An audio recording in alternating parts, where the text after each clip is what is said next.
So good evening, welcome to this evening's Finance and General Purposes Committee meeting. I'd like to start by reminding everyone that this is a formal meeting and it is being filmed, and by being present you have agreed for the use of those images and sound recordings. Members of the public will be given an opportunity to speak during the open session, but not at other times. And I would like to remind everyone not to disclose any personal information of individuals, as that would infringe the data protection rights of the individual. And please, can everyone mute their microphones when not speaking? So firstly, apologies for absence. We have apologies from Councillor North.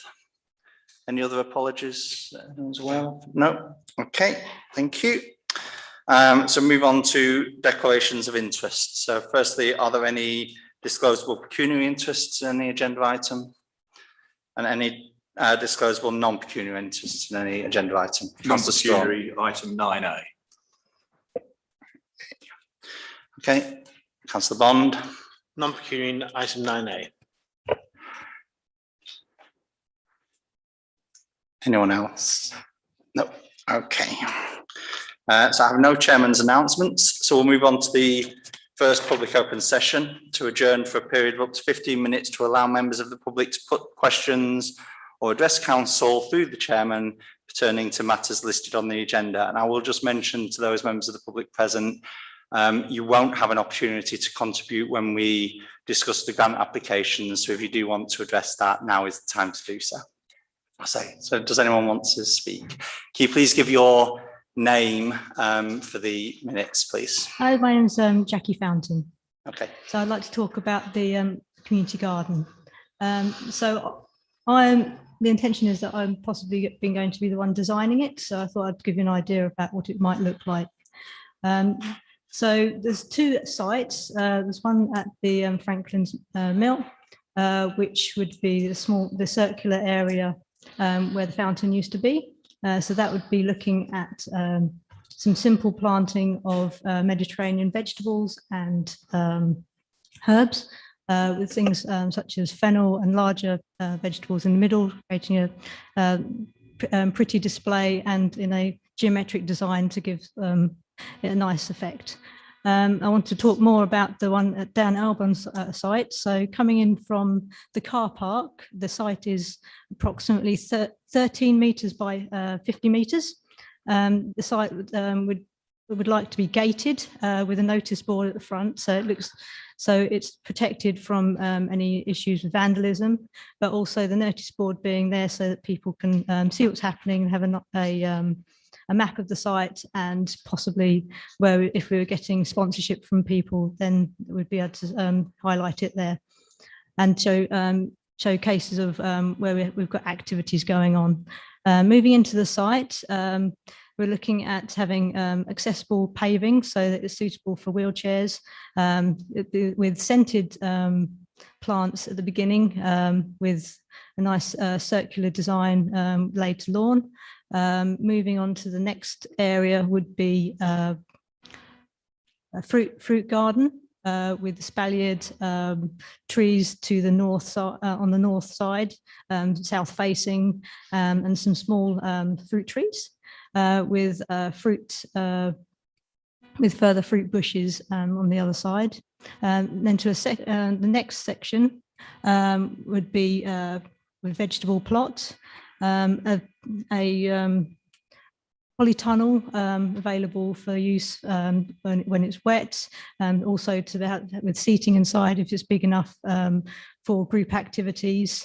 Raised planters sectioned off so that different people can have access to different areas, so we can have it as a community. So some people would be able to have some areas themselves, or others would be managed as a on a whole area. And then finally going into the last parts of the section, If possible, a further gated area with a pond and a wildlife area would be lovely. It depends on health and safety, of course, whether or not that's appropriate. With, again, moving throughout the area, accessible paving. And then the far northeast side would be the area for storage. So we can have a place to put our chairs and tools. Also with the compost bins and the water butts would be, I forgot about that. The water butts would be in the vegetable gardens, coming and hopefully draining off the cricket pavilion, and also an outside tap to enable watering of all of the area. Okay. Okay. Yeah. Hello, Rhiannon Barrow, also from the Biggleswade Community Garden. Just like to add, following on from Jackie's idea about plans, just to reiterate what I've put in the grant application about how it benefits all the community, because as Jackie mentioned, with the vegetable garden and the fruits, this will be donated to Preen and the food veg box projects in Biggleswade. And we also encourage biodiversity, encourage wildlife.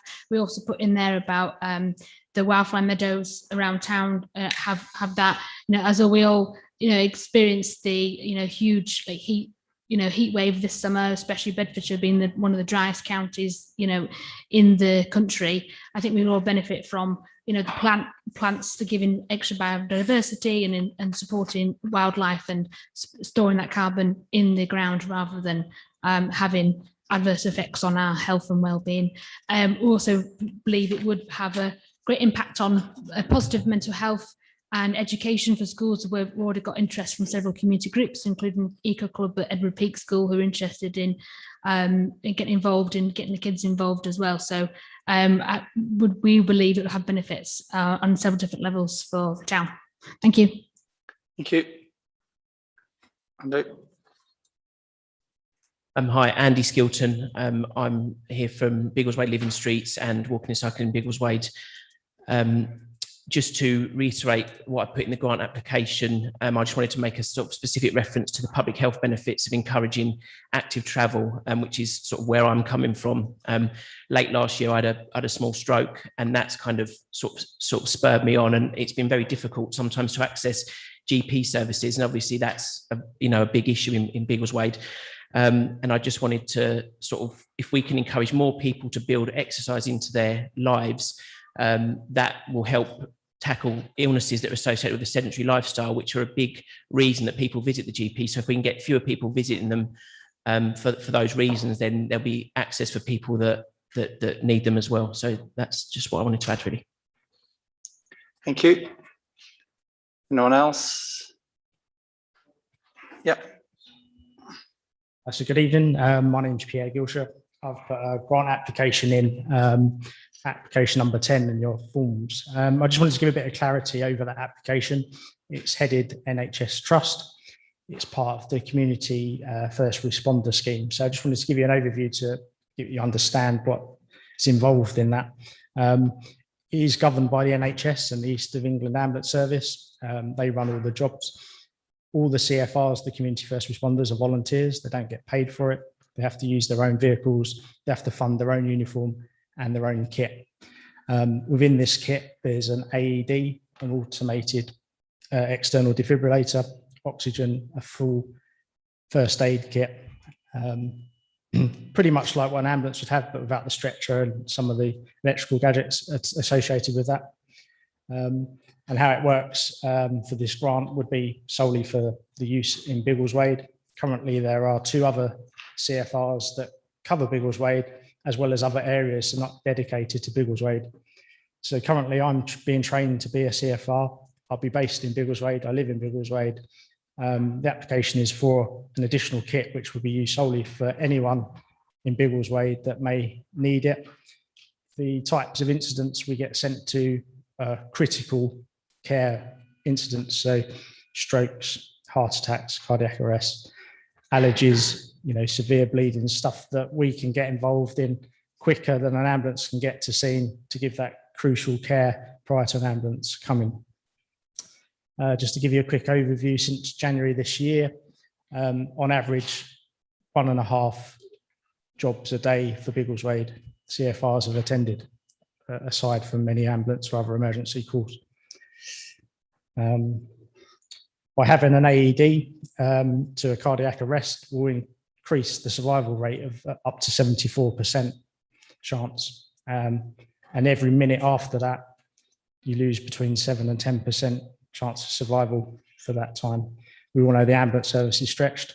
You could be waiting 4 to 8 hours for a routine ambulance. So it's a very key, important service to have. Just to give you an overview.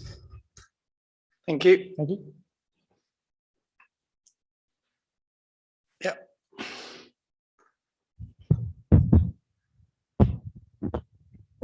Hello. I'm Anna. I'm from Biggleswade Arts Collective. We're a group of theatre professionals living in Biggleswade and the surrounding areas. And our vision is to transform the old town hall, 36 High Street, which most of you know as Pizza Express, into a multi-format performance space. We've been a year in planning. It's been a bit of a slog, but we've got there. We've negotiated a 15-year lease on the building, and we're just tying up the loose ends. And we're approaching you for a little bit of help to decorate the exterior of the building. It's a bit of an eyesore in the middle of the town at the moment. And we've got some decorators booked in, if the weather holds, in 3 weeks to transform the outside of the building and make it look gorgeous in the middle of the town square, and then we can get inside. We've had a nice amount of money from the ASDA Foundation to help us with the exterior decoration. They've given us the cost to cover the labour and the scaffolding that needs to go up to paint the building. And we've approached you for some money to pay for the Farrow and Ball paint. It's heritage colours. It'll be very similar to what we've already got. We've got a listed building application in. We're waiting for that to go through the process. Yeah, and a bit more about the space that we're going to develop is a 110-seater multi-format performance space, so we can hold comedy nights, music nights. We've got a cinema screen we're putting in. We've got a lighting and sound rig that we're putting in. We did a noise mitigation report as part of the planning just to check the noise levels outside, and the sound in the building is fantastic. I don't know much about sound, but it's a double cube or something perfectly, so the sound bounces around beautifully. We've been approached by a lot of local groups to hold music classes, dance classes in there, the comedy nights.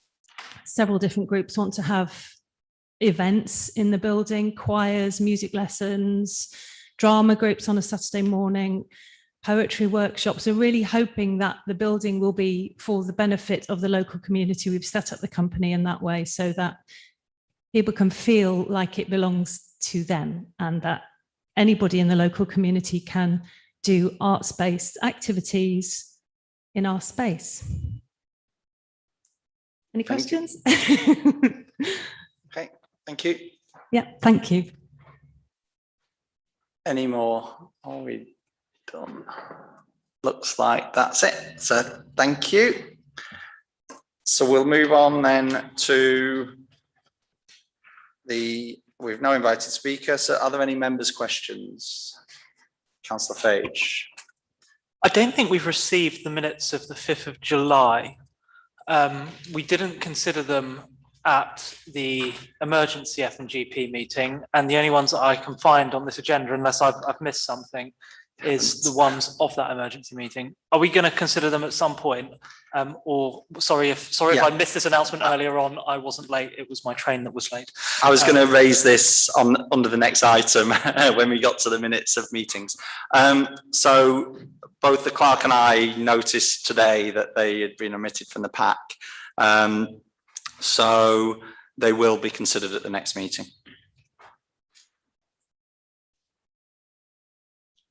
Okay, any other members' questions? Councillor Storm. In view of the last comments, is there anything that we should be considering under matters arising today if those minutes were available for us to consider? I can answer on behalf if the chair's comfortable. Yeah, you can, and I'll just. So in my agree whether I conversations agree. with the chair, we looked at those points of reference to make sure that we combine the agenda appropriately. So no, there isn't, no. Yeah, I would agree. We did, we talked about it. Yeah. Excellent. So any further members' questions? In that case, we'll move on to the minutes and recommendations of the meeting held on the 26th of July. So for accuracy first, we consider page 6 of the pack.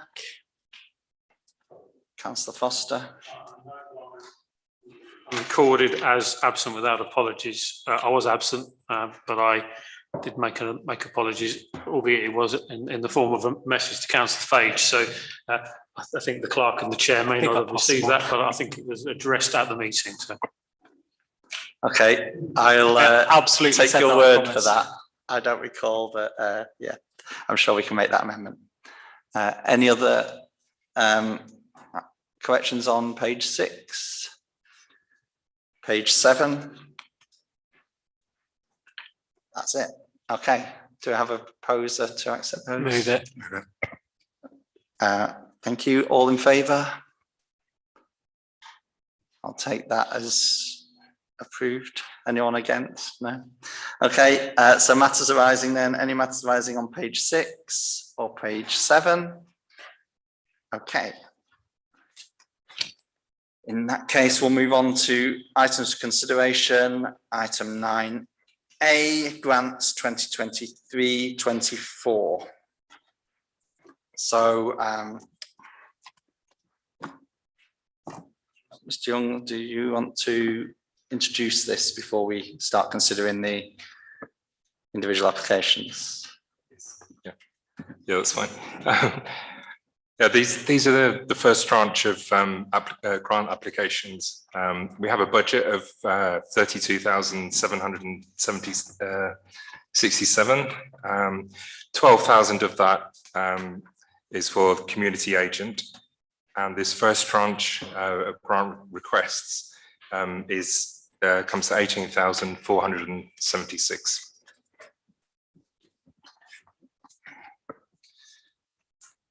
Okay, thank you. So we'll go through each of the applications in turn, and then I'll open it to the members for comments. Councillor, before I start then, Councillor Storm. Yes, before we start considering the grant applications, I've got a couple of questions I'd like to ask, which may or may not assist. If I've read the background papers, we've got a budget for grant applications for this year of 32,767, of which there remains £2,291 that we have not utilised to date in terms of grant applications. Have I read that correctly? No, so we have a budget of 32,767. 12,000 of that has been allocated for the community agents. The remaining is available for allocation. If we were to allocate the full amount that is requested this evening, then we would be leaving 2,291 for the second tranche later this year. The applications. The applications earlier in the year were in last financial year. So this is the first tranche for this financial year is 18,476. If we approve all of those this evening, that will leave us with 2,291 for the second tranche later in this financial year. I'm not sure that's actually correct looking at the figures. I clearly don't understand the figures when looking at the next page, which says grants awarded 2022-23, which I believe is the current financial year, shows 16,644. And we're looking at the grants requested for next financial year. I don't believe we set the budget for the next financial year. Therefore, I'm not sure how we can actually be awarding the grants at this stage when we haven't made the budgets. So how much have we spent in the current financial year out of the grants that are in the budget? Because we could award those in the current financial year if there's any shortfall, which I thought was part of the purposes of this. So I spot it. There's an error in the headings on the table. That is, they're all a year ahead of each other. So the grants awarded is they are a year. So it was where it says grants awarded 22-23, that should actually have been 21-22, and the grants are requested for 22-23 this time. So we've not yet paid any grants for 22-23. That's right. So if one looks at the grant applications 23-24, in fact it should be 22-23. Is that correct? Yes. Right. Yeah, everything's a year out on the heading. Well, makes a big difference. Thank you for pointing it out, Councillor Strawn. It's good to make that clear. Councillor Foster. Well, I was going to make the same point, but I think the other thing is to note is that clearly we need to be mindful of the fact that if we were to go ahead with the 18,000, that everything that's been applied for this, then it only leaves us the 2,000. And there are a number of, I think, worthy causes that we've had supported in the past. So I think just we need to be mindful that whilst all of these are valid, I think we just need to be careful where we put our money and be mindful of what we need to do here. So it's not just about a blanket go ahead with everything. Let's be careful. And I think there's also an opportunity here to defer if we don't think it's appropriate to make a decision this evening, because I think that there may be some where either there may be some situations around the particular organisation or what the specifics of the application, so that we, rather than just jumping and go, we've got to spend the money, we don't have to. We've got an opportunity to defer and actually review it for later on. Yep, good points. Okay, so we'll move on to the applications in order then. So we start with the previous applicants, and number 1, which is Biggleswade Crab Lane Railway Embankment, requesting £60. Any Move comments? the full amount. Any further comments? All in favour of that? That's approved. Okay, the second one is Biggleswade First Aid Club, requesting £380. Councillor Bond. Move full amount. It's a regular one, and it's been very good value over the years, and I'm very happy that we support it. Any further comments? All in favour? Okay, the next one is Biggleswade Sports, requesting £400. Seconded. Any further comments? All in favour?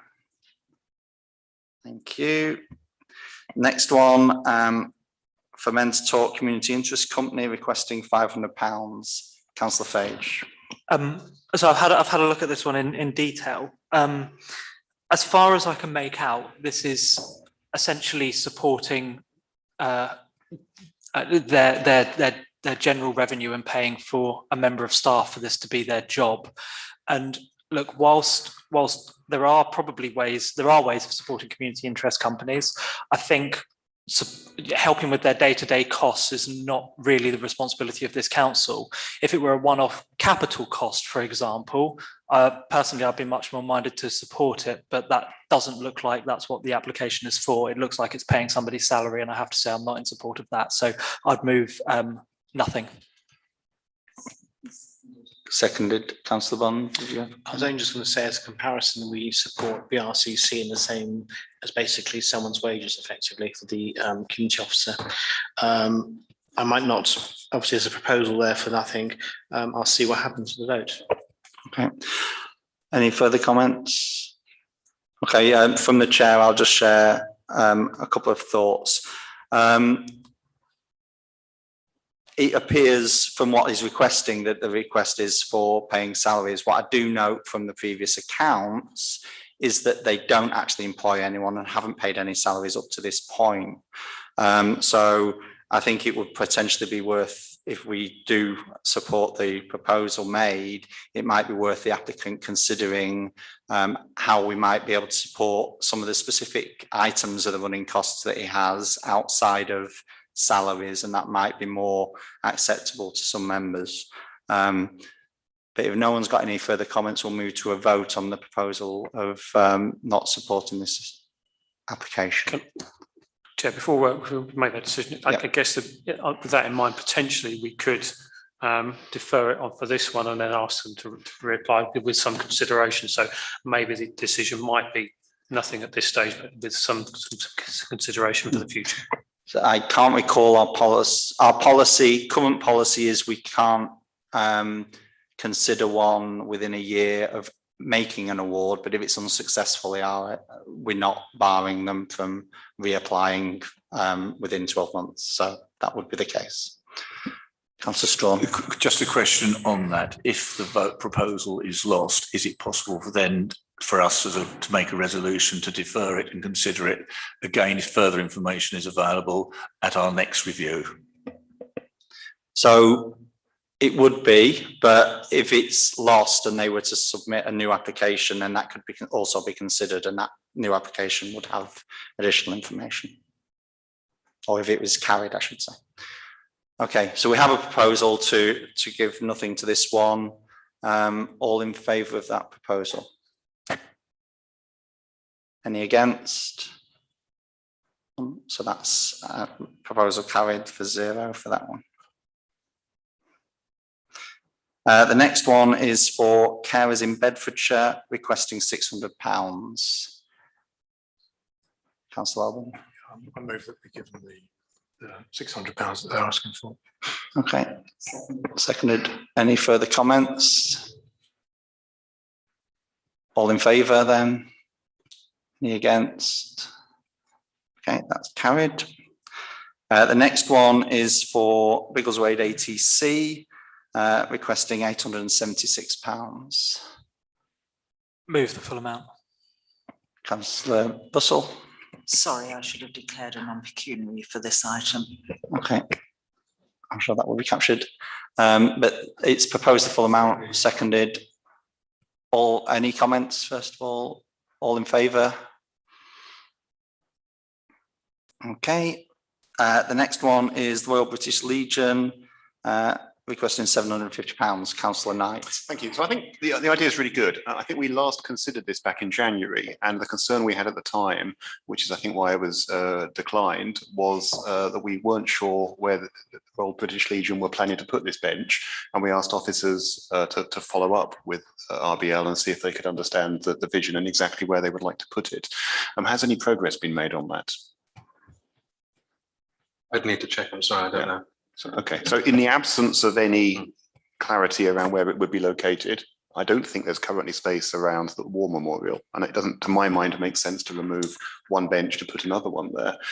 So I propose that we defer this and perhaps invite them to come back, but they need to come back with a more concrete plan about where this would actually be placed, I think. Can I clarify something in terms of the deferral? Are you proposing deferring this to the next round, or for it to be potentially considered at a later F&GP meeting or council meeting should we get information? Let's keep it clean, because the next round isn't that far away, so I propose we defer it to the next round. Okay, that's clear. Councillor Fage. Just to say as well, I mean, I think we need to be mindful here that the Royal British Legion don't own the land that they're looking to put a bench on. So we need to be very thoughtful that we're not giving money to something that isn't deliverable. And I support the proposal, by the way, but I think that's something to factor into our decision making in future. Okay, any further comments on this one? Okay, all in favour to defer? Any against? No. Okay, and the next one, so it's listed in the papers as in the table as Eiffel Flicks, but I believe it's actually Eiffel Sprinter that's requesting the amount. I'll just double check. I can confirm that because as a ward councillor grant, I gave money to Eiffel Flicks and I got a response back that they actually were folding. So I'd be very surprised if it was Ivor Flicks. Yeah, so it's Ivor Sprinter requesting £500. Seconded, yeah. Any further comment? All in favour? Any against? No, that's carried. Do we have a running total? 440, 840. Yes, I'm Oh, keeping what it is the around running two. total then, rather than me adding it up in my head? Okay, assuming that everything else goes through, at the moment, it would be to 17,226 instead of 18,476, which would therefore leave a budget outstanding of 3,541. Yeah, so what if we actually, what's the actual total that we've said? I haven't done it that way around. I'll be back with you in a minute. I think it's 2816 if my mathematics is correct. It's around that, I think, yeah. I haven't added it up exactly, but I think Councillor Strawn's right. yeah, it's 1250 less than the total at the bottom. So we'll move on to the new applications then. The first one of these is for Country Days Limited, requesting £500 to £1,000.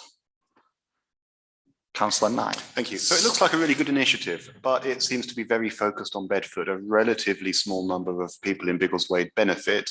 And I noticed looking at the application papers, the organisation is specifically set up to focus on Bedford, and therefore Biggleswade would actually be outside of its remit.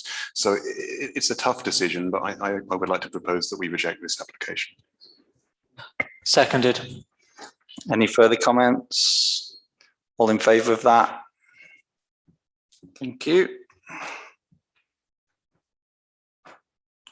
So we move on then to number 2, which is Autism Bedfordshire, requesting £2,000. Councillor Fage. I like the look of this application. I like the look of what they're trying to do. What I'm struggling with is what the money would be used for. This, if I'm remembering correctly here, this is a walking group for people with autism to help them to feel more included in the community, which is a very good thing. But what is the £2,000 actually used for? I mean, I'd be more comfortable with a figure if it were something like £500 personally. Is that a proposal? Yes. Okay, seconded. Any further comments from members? Okay, all in favour of 500 then? Agreed. Okay. The next one is for Music 24, requesting £2,000. Councillor Fage. Ditto, really. Again, I really like the look of this initiative. I like the look of what they do. Benefiting a similar number of people in a similar way. But again, what I was struggling with the application is what is £2,000 for? Again, I'd be more comfortable if it was something like £500 at this point in time. But others may have spotted something on the application that I missed. So I'll move £500, but I'm open to being persuaded to other options if somebody spotted something that I didn't. Is that the seconder? Councillor Russell. Any further comments from members? So all in favour of 500? Agreed. Thank you. The next one is for the parish of St Andrews, Biggleswade, requesting £450. Councillor Bond. My recollection in the past, we've refused applications from the sheer amount of resources they actually have. I can't recall actually. I think that's what we've done for several years because they've got a significant amount of money in the bank, especially from monies given by Councillor Peter Vickers. So I think that's what we did in the past. So I would be going along with the same thing we've done in the past and actually reject the application. Councillor Alban. Or was there a seconder for that proposal before I move on? Okay. Councillor Alban. We did recently give to the Methodist Chapel a similar amount for the same reason. I don't know the difference between the accounts of the Methodist chapel and the St Andrew's Church, but it would seem wrong to refuse this one in my mind. Any other, Councillor Russell? I'm not familiar with the accounts of St Andrew's Church in full, but I think that that money that was given has some ring fencing to it. And because this application is to support a defibrillator, I think that Councillor Alban is right. And we supported the defibrillator at Methodist, and I think we should support it here. Councillor Fage? Is anybody aware whether St Andrews already has a defibrillator? Because it's already there. What do they need the money for then? Are they getting a second one or a new one? I may have missed this on the application again, but I thought that there was a defibrillator at the entrance to the building. So how many people are having heart attacks at once? Or what other point of the building is this going to be? Sorry, I'm not trying to be flippant. I'm just trying to establish the facts, because part of the reason for supporting the one at the Methodist Church is because of the close proximity to the school as well, and the amount of footfall that goes down Chapel Field. So I do agree that we should support it if we can. But if this is a second defibrillator and the church has considerably more resources, then I do think that has to be factored into the decision making. Councillor Knight? If I can add clarity, I think this is for an external, publicly accessible one, as opposed to one that's internal within St Andrews. Okay, forgive me. I thought the one that they had was external. I thought it sat outside the building. It may be something else on the wall. Sorry. Councillor Bond? Well, listen to what colleagues have said. If this is the case, I will actually withdraw my proposal to actually give nothing, and maybe a compromise of, rather than, of let's say, £200. Has that got a seconder? Seconded. Okay. Any further comments on proposal to give 200? Okay, all those in favour of 200? Any against? Okay. I'd actually have given the full amount for the record, but never mind. Okay. Next item is for Biggleswade Living Streets, requesting 1,000. Any comments? Councillor Fage. So a lot of this looks like, am I right in thinking that quite a lot of this is sort of merchandise and advertising and publicity, which is important and useful, but I think I revert to some of the comments that I've made earlier about you could probably have quite an impact with a few £100, see how that goes, and then be open to more potentially in future rounds of grants. So I'd move £500, but I'd want to stick in certainly in three figures for this one at this point in time. Okay, thank you. Before we move on, if our members happy for me to lift standing orders to ask Mr. Skilton a question that may be relevant to our ability to support this one at this time rather than defer it. Yeah, okay? Move it. Thank you. Mr. Skilton, could you please advise us, has there actually been an organisation set up with a bank account and things that can receive the funds at this stage? Yes, there has, yeah. Okay, thank you. I'll reintroduce standing orders then in that case. Okay, so we have a proposal. What was it for again, sorry?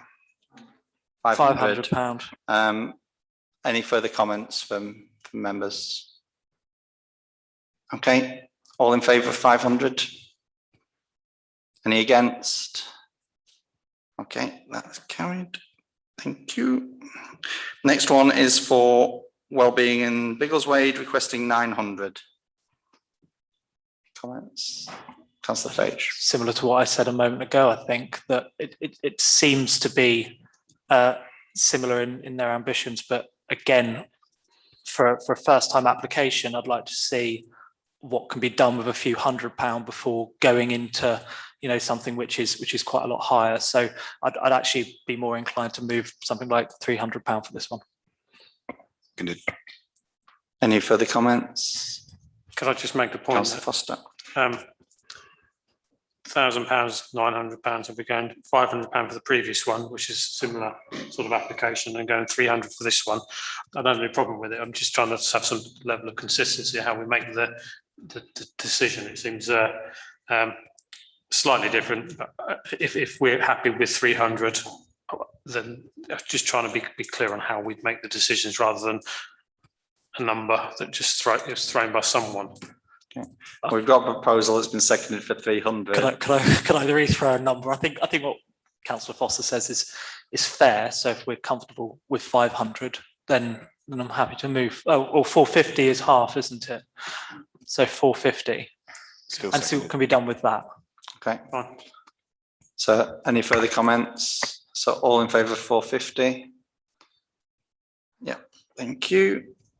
Could I request another running total, please? So currently it's 5,966. Thank you. Okay. So that brings us on to Biggleswade's Art Collective CIC requesting 2,000. Councillor Knight. Thank you. So I think this is a really good initiative. Obviously, the Old Town Hall has been vacant for a long time, and I think this is a great opportunity to create a resource for the community in Biggleswade of all ages. People often say there's not enough to do in Biggleswade. I think this is potentially a venue that could actually pull people into our town, and I think it's something that we should support. And it's a listed building that I think desperately needs some TLC. I notice in our grant policy we say particular consideration will be given to applications for extraordinary expenditure such as capital projects, and I think to my mind the setup costs associated with turning that into an arts venue fit into that category. So I would like to move that we provide the full amount. I'll second that. Any further comments, members? All in favour? Thank you. The next one is for the Biggleswade Community Garden requesting £2,000. Councillor Knight. Okay, so again, I think this is a great initiative, and thank you to the people who came to speak this evening. I understand the plan is that the group organising or looking to organise this garden wish to be invited as speakers to speak to council, and that will happen hopefully later this month. In the absence of that, whilst I think the initiative is excellent and the potential is great, I think it would be premature to approve any grant until we have identified a site, actually looked into the feasibility of making that site available and coming to an agreement on that. So I would like to propose that we defer making a decision on this until council or PLOS has had an opportunity to review the vision and the request from the group and understand whether we can allocate some land to them. Councillor Russell. Oh, sorry, Councillor Bond, you had your hand up first. I tend to agree with Councillor Knight, and also on the questions of obviously we're not going to submit. Selling all has got an opportunity to come back to it. Is a Dan Albin car park area? It's not ours. We lease it, so we're not the landowner.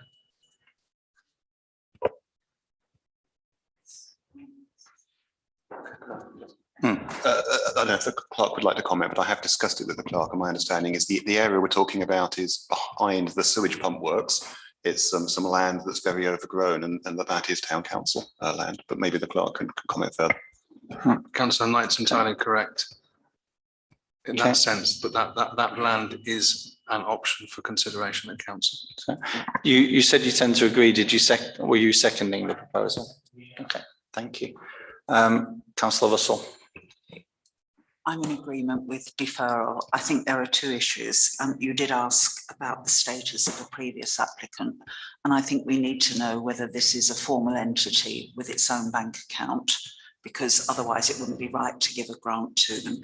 And I think we are having a review of our town council assets, and we have quite a lot of demands on land, and I think we have to be very careful how we allocate what assets we've got.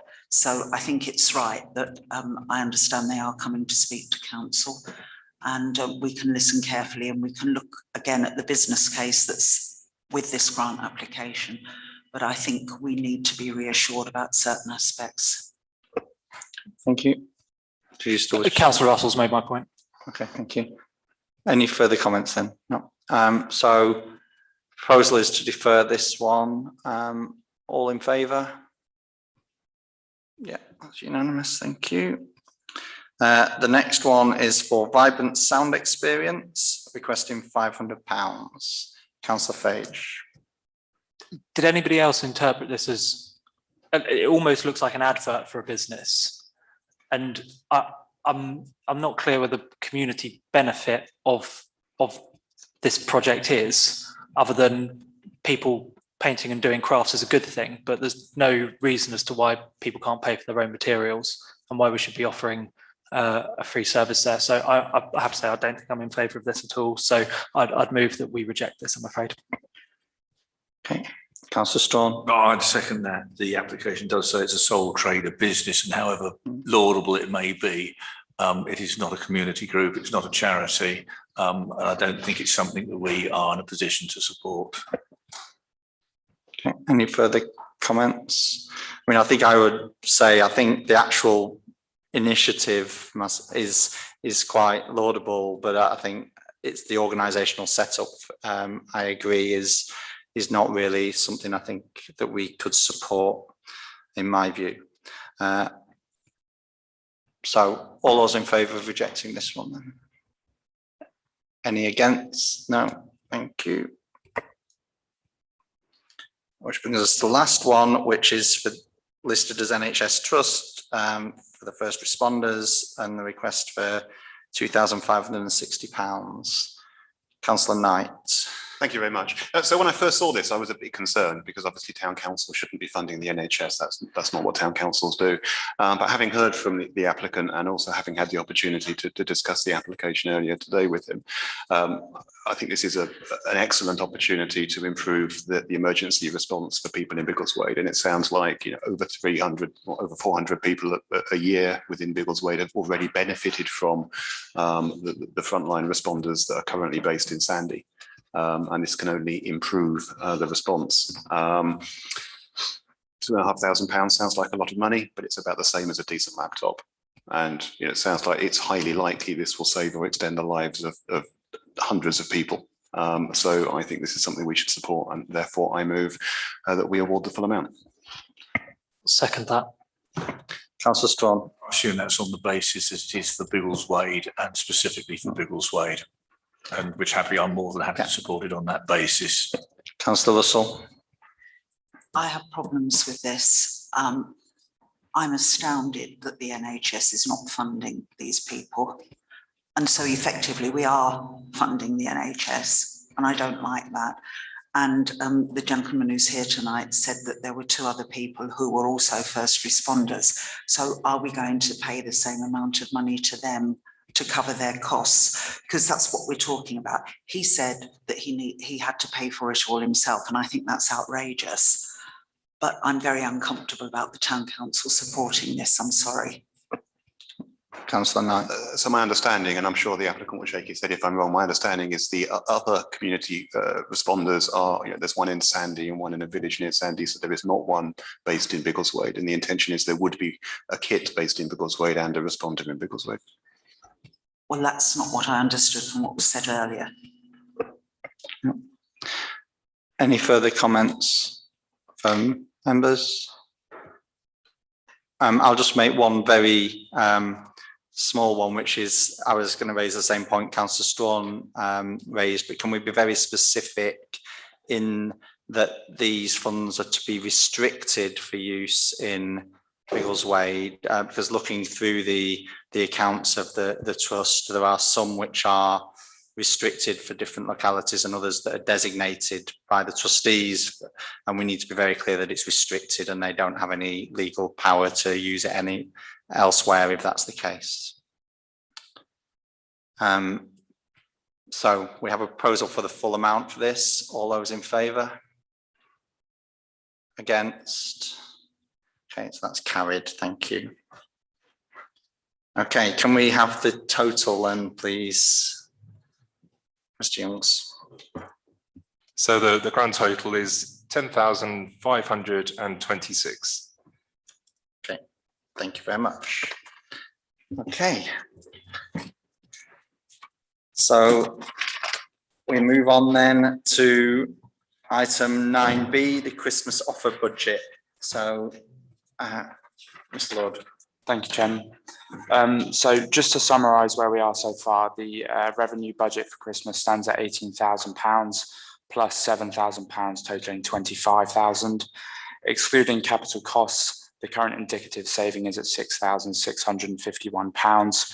However, further revenue costs in the region of roughly £2,000 are expected. As a capital purchase, the Market Square tree lights are excluded from this budget, and they're at a cost of £7,938. And whilst members have already approved a capital reserve requirement of £4,000, officers are now asking for an additional £3,938 to be drawn down to fund the purchase. Thank you. Thanks. Can I just clarify? So back in August, last month, we talked about the procurement and the light wrap for the trees and the costs associated with that. So is this essentially F&GP approving the veerment for that purchase that we agreed in August, or has the cost gone up by £4,000 since we discussed it in August? It's approving the decision from August. Councillor Storm. Just for the sake of clarification, at the moment on figure 1, we've got a variance of 6,651, which means that I think we've underspending us on the projected figures at the moment. But we've then got slightly different figures elsewhere, so I'm not sure why we need quite as much in terms of a environment, in terms of funding this. Perhaps that could be just clarified. Yes, I think the question essentially is why don't we fund the excess from the revenue budget rather than drawing down from capital? Because capital expenditure should be funded from the capital reserve and revenue should be funded from revenue. This is capital related expenditure. Thank you. Thank you, Window. I think that, as well as various members of the public, it looks like a ghost has left the building. Okay, so do we have a proposal at all from anyone? Oh, Councillor. Sorry, I'm just sorry to query this. 7,938 feels like quite a lot for it just feels like quite a lot for Christmas tree lights. I know the tree is quite big, but is it not?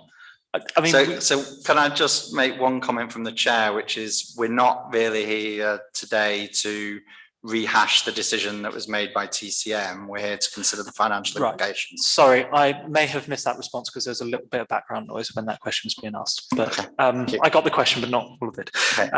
Fine. But if I could just clarify, it's for the wrap. So this is for wrapping the 10 trees in the square, not the Christmas tree. Oh, right. Thank you. Okay. Do we have a proposal at all? I'll exclude myself from the vote because I made a complete fool of myself. Sorry. I propose that we accept the recommendation. Any further comments? All those in favour then? Thank you. Right, we now move on to items for information. Item 10A, the finance review.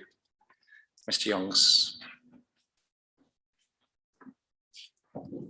So the background to this is that the following is an overview of the progress made connected to the finance review as per the attached report.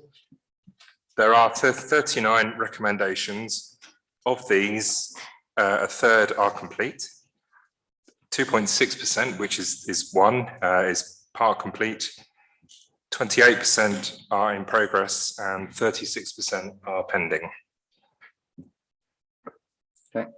Mr. Clark, you want to? If you don't mind, can I just add to that? So Rob's obviously only recently joined us, and for those who remember this is a very detailed report that was very warmly received at the time.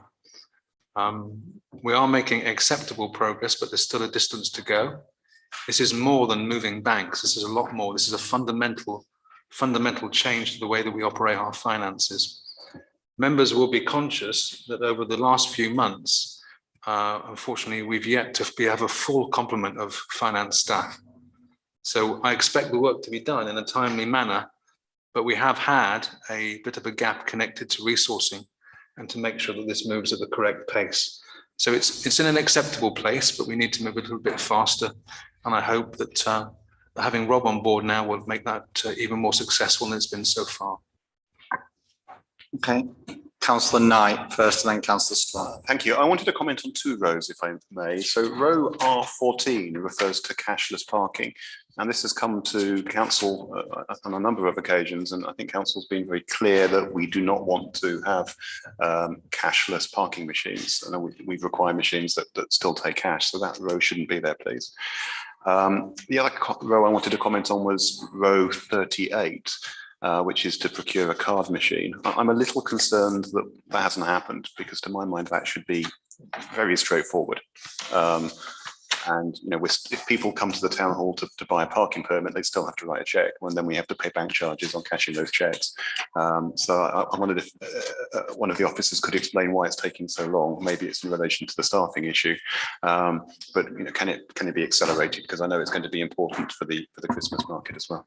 Yeah, I mean, you're right to say that. I mean, it seems like a simple solution. We can treat it as an absolute priority. I'm sure we can get that across the line in a reasonable time, but it's an easy win, yes. Yeah.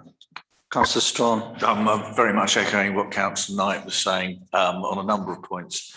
If one looks at R16, again, there's the question of eliminate use of cash in the medium term for car parking, income and pay and display. That shouldn't be there. So there are a number of little things that we have dealt with previously in council, which have clearly not been amended in the detail. And in fairness to the finance manager, he's only just joined us, so he may not be aware of these, but there should have been a system in place to make sure that these didn't slip through the net. The other thing is, rather like with the card machine, which again was something I picked up, is there are a number of items that were meant to have been completed before the start of this financial year, and they're still not complete, and they're going to be hopefully completed in the next 2 or 3 months. This is, and I appreciate the staffing difficulties that there have been, but we need to get on top of this. There are simple things like a card machine. That should be straightforward. That should have been in place regardless of changes in staff and difficulties some months ago. So I've got concerns about the timescale that this is taking. I appreciate the difficulties that there may be, but I hope that we will have a much more positive report at the next finance meeting that all these points are outstanding are going to be completed by then, because otherwise I don't think we as a council are doing our job. Councillor Fage. So just looking at some of the detail here. So some of these, I think we need to rethink the sequencing of some of this, because I'm looking at the row, recommendation 21 on allotment holders and moving them to direct debit, and the target date is December.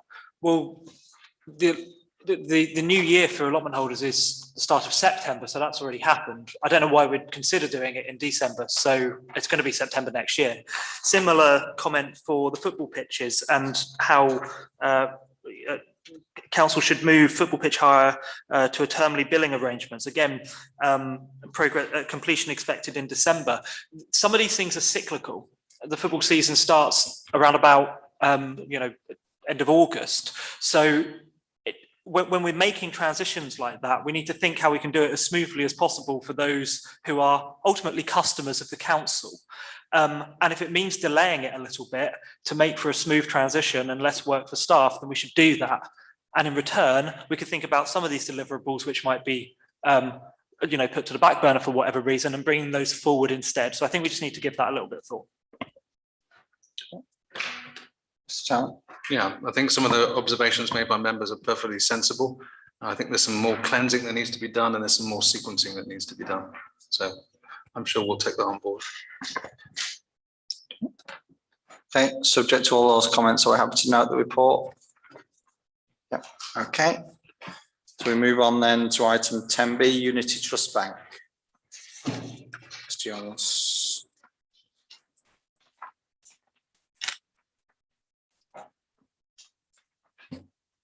This is in relation to the changeover from Lloyds Bank to Unity Trust Bank. And there are many aspects to this to ensure that this is progressed successfully. We're probably aiming now to hopefully manage it in the early part of November this year. I personally have had numerous telephone conversations with Unity Trust Bank, and also talked with DCK today as well, just to become fully aware of what is involved, what the hurdles may be going forward. So to be more specific, looking at the training. Sorry, can I just interrupt you there? Yeah, sure. Obviously, members have all read the written report. So if you can just add, if there's anything you need to add to the report rather than just reading it out, that would be appreciated. Thank you. It is as the report. Yeah.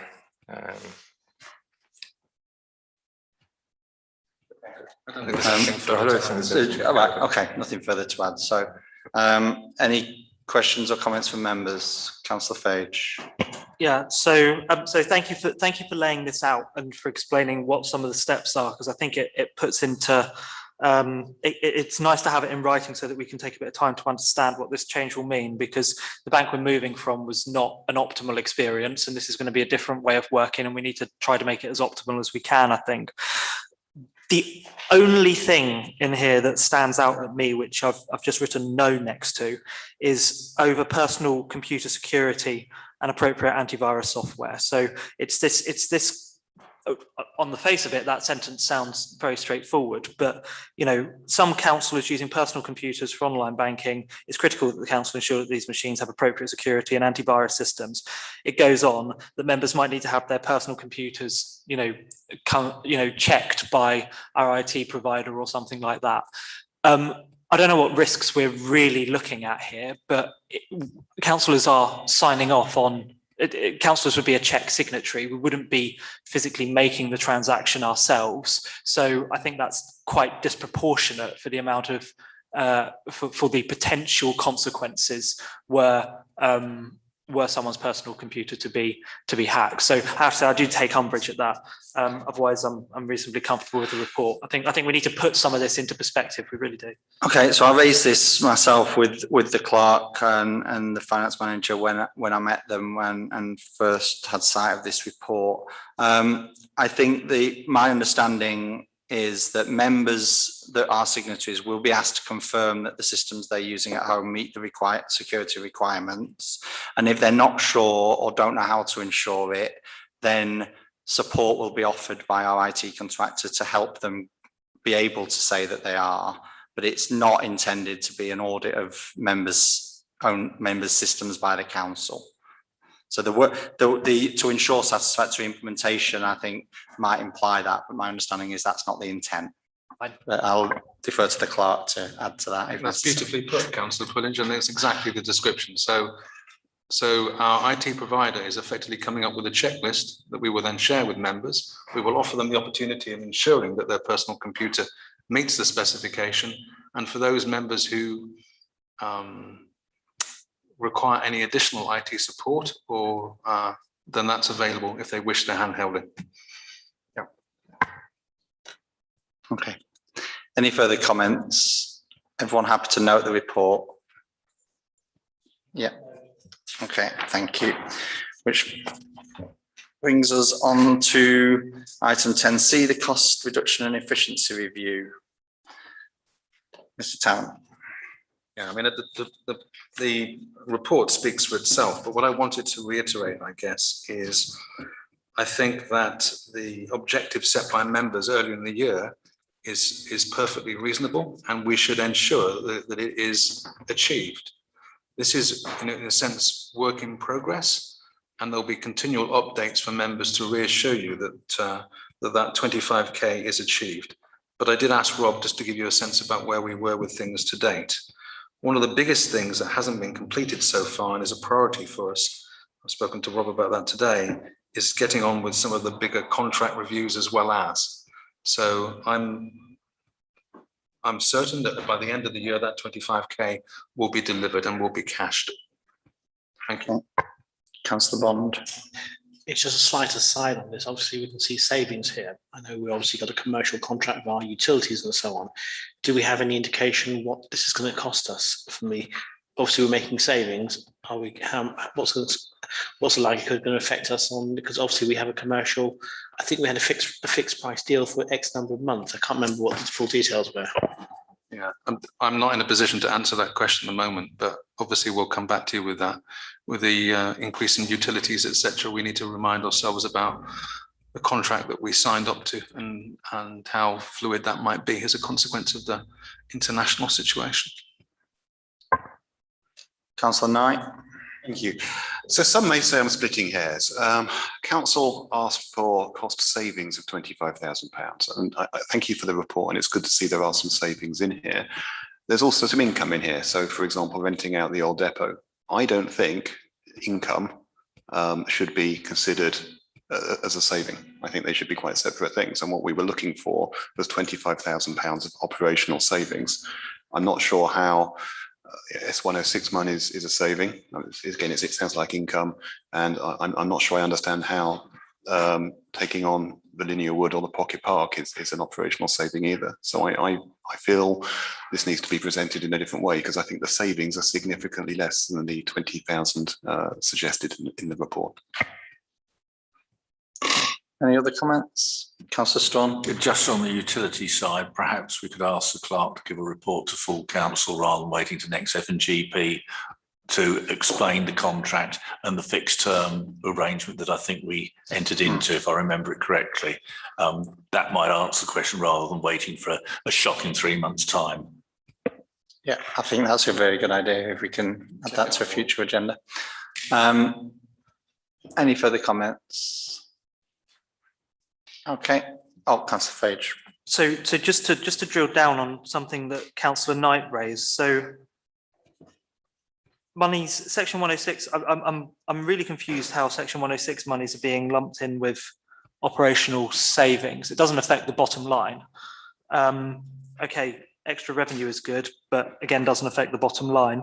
I can see how I think I can just about work out how we're going to end up at the 25,000 to balance a budget, but I have to say I'm getting myself in the right muddle looking at this report, because Apollo Gardens negotiations and the various play areas around King's Reach, we know that there are considerable sums of money associated with that, but they don't affect our bottom line. Councillor Strawn. Just following on from that, the monies on, say, Apollo Gardens, others I thought would have been capital receipts, not revenue receipts, and therefore shouldn't be treated as a revenue and expenditure. It is their capital receipts for the long term, so that can't be a saving. Shall I clarify this? Okay, so the reason why this report is laid out in the way it is these are the resolutions that you made exactly when you considered the cost reduction and efficiency review. They are the specific elements of the resolutions that came from that report. Yep, so they are saying that you pay reference to the following headings. So somewhere Rob can point in hand, where maybe not immediately. These are the specific resolutions that came from the cost reduction and efficiency review. They in themselves don't answer the 25K question completely, but they are a broad sense about where we're heading in different things. But I'll say again, they are very particular. They are each elements of resolution that you made following the cost reduction review. He's trying to give you an update connected to those broad headings. Yeah. So I'll just make a comment from the chair on this. So I think the target that was set at precept setting in terms of the 25,000 target was very specifically for operational savings. I agree with the comment from the clerk that these things were included in the savings and efficiency review, but at the same point was made at that point when we accepted that report that we did not consider that those were savings. We accepted them as being part of that report, but the same point was made at that point about those items such as renting out the depot as not being savings and that they ought not to be included within the £25,000 in terms of meeting that £25,000. One last comment then. Perhaps I've not made myself clear enough. The 25K is a standalone figure. In the resolutions that you made, there are particular resolutions to each of those headings, which effectively say, keep an overview of this particular heading, advise us progress connected to this heading. 25K is the 25K. Don't be concerned that it actually sits within a group of updates. Yeah, so I think the point we're making is the £7,000 for the old depot doesn't contribute to that 25k. Although there was a separate resolution around that, but it's not as part of the 25,000. Yeah. Okay, any further comments from members then? Councillor So just to summarise, I think if my mental arithmetic's any good at all, so there's roughly £13,000 worth of savings here from the non-payroll activities, the VoIP and the Christmas savings. I think that adds up to 13. And could I ask for the next report, can we have that 13 in the context of the 12 of the 25,000 and not jumbled together, so we can see that we're halfway to achieving the savings that we asked to achieve at this stage? I have a different view to you. So when you look at the consequence of the budget, is if you reduce a budget, it's a plus. If you enhance the revenue, it's a plus. Both affect the bottom line. Well, I think we're going round in circles, but the target was specifically around cost savings, not about income optimization, which was a separate item and a separate deliverable. And so I think members have made their views clear, and I think we'll leave it there. Any further comments before we move on? Other than note the report. Okay, thank you. Which takes us on to the item 10D, the original estimate planning cycle. Should we do a very quick update? So suffice to say that it's important that we have a very clear and precise cycle. This is one of the key activities of the year, producing our original estimates. When I was completing this with Rob, I shared this with the chair of FNGP to make sure that logic sounded correct. I also shared it with the mayor and deputy mayor to make sure that it also sounded out with them. Obviously, our finance team will adhere to this to make sure that we produce the original estimates in a timely manner, both for our own perspective, but also in keeping with the expectations of Central Bedfordshire Council. And obviously it's a very complex picture as we draw this together. But we'll go through normal process, we'll present an indicative budget for members, and then you can come to a view about whether you deem it to be reasonable and its impact on the precept. And obviously along the whole process, we will engage fully with all members to make sure that you're aware of the emerging commitments and to determine what potential growth requirements there may be for the future. Okay. Any comments, or happy to note the report? Okay. So it's a sensible timeline, I think. Thank you. So item 10E, FNGP committee work plan for 22-23. I don't think there's any explanation required. Any comments, questions, or note?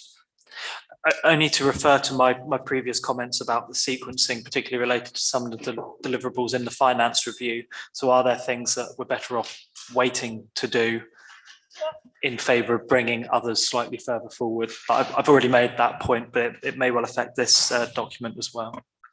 Mr. Tarrant. Answer Councillor Fage. I think the best way of thinking about this is effectively what you're looking at here is FNGP business as usual, the normal structure of the council, ticking the boxes about our governance. The organisational change connected to the finance review is a different beast. The two are distinct. Okay. So happy to note that then. Yep.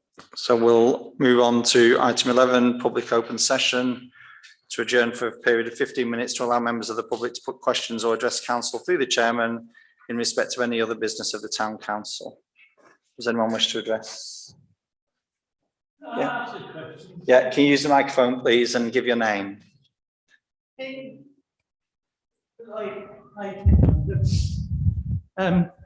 Biggleswade was donated a lovely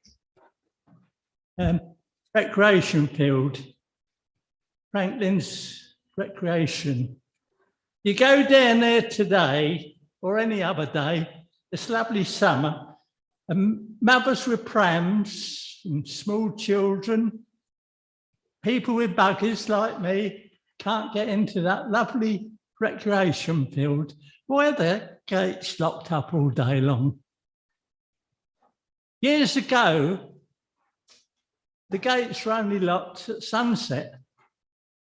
And yet I've been this summertime, it's been nice. I've been down there. There's perhaps 2 or 3 children playing in there on the swings.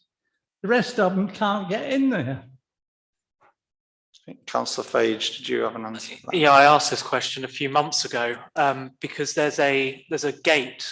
There's the main double gates that we'd use to get lawn cutting equipment in, for example. Yeah. But then there's also the gate next to the on the path. Yeah, next but to the you wing. can't get in there with buggies. You can't, exactly. And I Or asked, prams. I know, I asked this question. pushchairs. I know, I agree. I asked this question.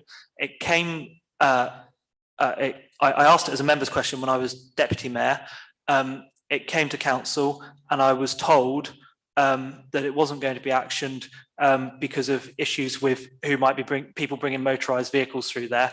Personally, I don't have a lot of sympathy with that, and I think what you've said has been heard clearly, and I think this probably needs to be actioned rather quickly. But the council have allowed vandals to take over that. The little paddling pond where dozens of children used to enjoy the summer holidays was filled in with dirt for some unknown reason.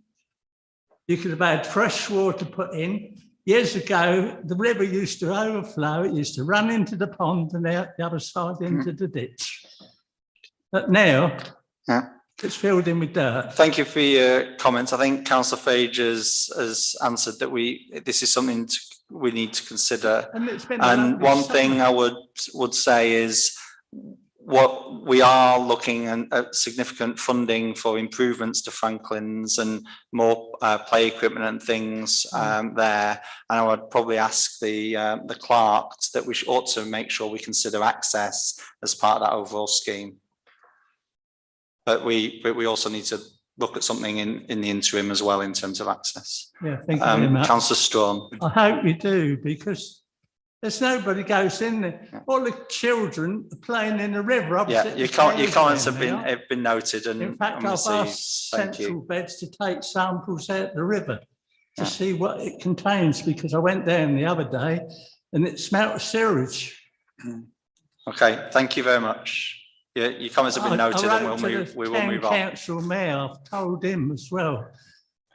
Okay, I don't know. Councillor Strawn. Just as a point of information, from my recollection, many years ago, there was a problem with the stability of the pool in the Franklin Recreation Ground because it was moving and it was cracking. And I think there was a difficulty there, if I remember it correctly. And I think it got filled in partly because of that. So there was a practical difficulty, but it'd be lovely to have it back. But I think that was the original reason.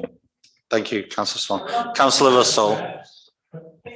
Sorry, I need to allow members to speak. Thank you. I have a lot of sympathy, Des. What you're saying is right.